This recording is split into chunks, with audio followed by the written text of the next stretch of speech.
So late last year, I reported on the now infamous court battle involving Queensland University of Technology students being sued by Cindy Pryor under 18C of the Racial Discrimination Act, simply for pointing out the hypocrisy of the university's own policy of combating segregation by segregating Indigenous students.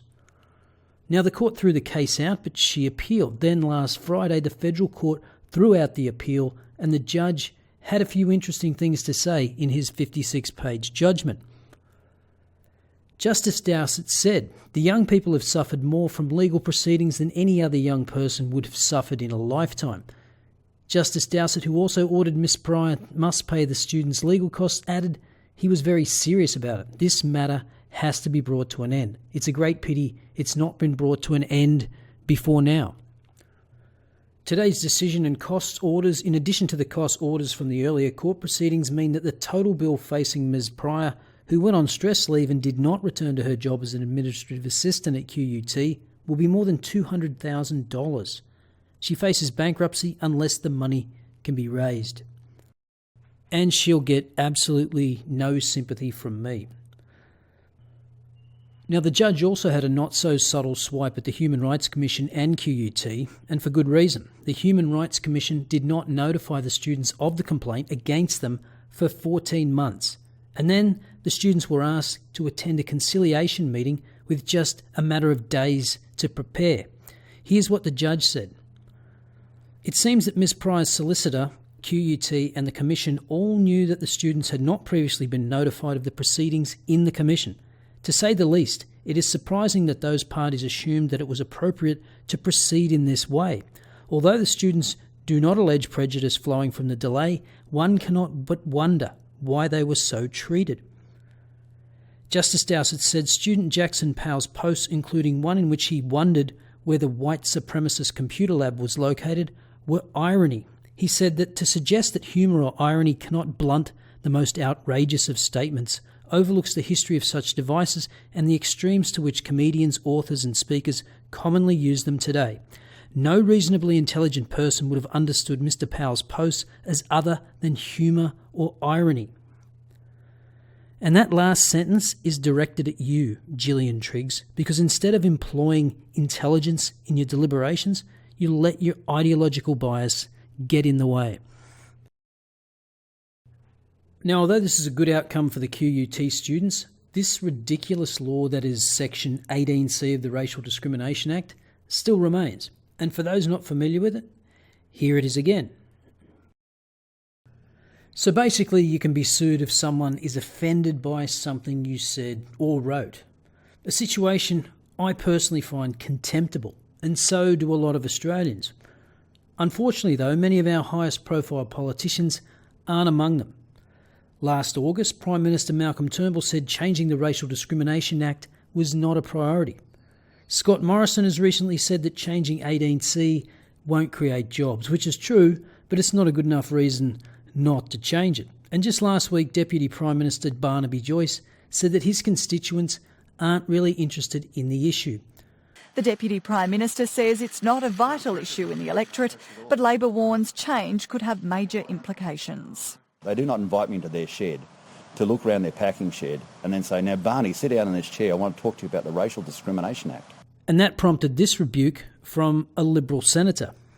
Well, Andrew, I heard the Deputy Prime Minister's comments, and I guess what I would say in response is there are some issues that are important to him and his constituents that no one raises with me. And that's a recognition of the fact that he and I have different constituencies, but we're all in one coalition together. And you don't hear me saying issues that are important to Barnaby Joyce aren't important and shouldn't be addressed. So I was disappointed to hear him say that just because an issue that is raised with me very often by my constituents isn't always raised with him, that he thinks the government might not need to address this issue. So rather than address this issue head on, the government decided to punt it to a Senate inquiry. Now, whilst the inquiry agreed that the QUT case was a disaster, they couldn't agree on what course of action to take. Senator Patterson outlines the situation. For a start, the report acknowledged, and everyone on the committee agreed, that the status quo must change. We all agreed that the QUT case was a disgrace, and what happened to those students is a disgrace. We all agreed that the Human Rights Commission's processes must change to avoid something like that happening again. Now, not everyone agreed, but I certainly very strongly believe that although Human Rights Commission changes are necessary, that they're not sufficient. I believe we also need to change Section 18C. I'd like to see some consequential changes to Section 18D, and I think that's the only way we can be sure that we'll never have another QUT case or another Bill Leak case or indeed another Andrew Bolt case. Now, as you would expect, those on the left don't think the law needs to be changed, just the procedures at the Human Rights Commission. I personally think that Section 18C in the Human Rights Commission could be scrapped altogether, but I'd settle for removal of offend, insult and humiliate, and when Triggs' tenure is up later this year, that she be replaced with someone who isn't a left-wing ideologue. But what about this suggestion that the Australian public aren't interested in 18C, that it's not a high priority for them? Well, a recent poll commissioned by the Institute of Public Affairs at the end of January found otherwise. New opinion poll research shows that 95% of Australians think free speech is important to them, with over 57% saying it's very important. Much to the surprise of some members of the media and the political class, free speech matters, said Simon Brenny, Director of Policy at the Institute of Public Affairs. When 95% of respondents agree that an issue is important, it's time for our elected representatives to listen rather than trying to tell the public it's a niche or fringe issue.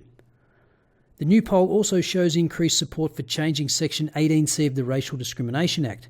48% of respondents now support removing the words insult and offend from Section 18C of the RDA, up 3 points from the previous Galaxy survey in November, while there's been a 2% decrease in the number of people opposing changes. On top of the incredible, overwhelming support for freedom of speech, support is also growing for changes to be made to Section 18C of the Racial Discrimination Act, so that it is no longer unlawful to insult or offend someone. So it seems that Australians do think free speech is important and that 18C needs an overhaul. Now, if only our tone-deaf politicians would stand up and defend one of the most important foundations of Western civilization. So what do you think should be done about Section 18C, the Human Rights Commission, and our out-of-touch politicians? Drop your thoughts in the comments below. See you next time.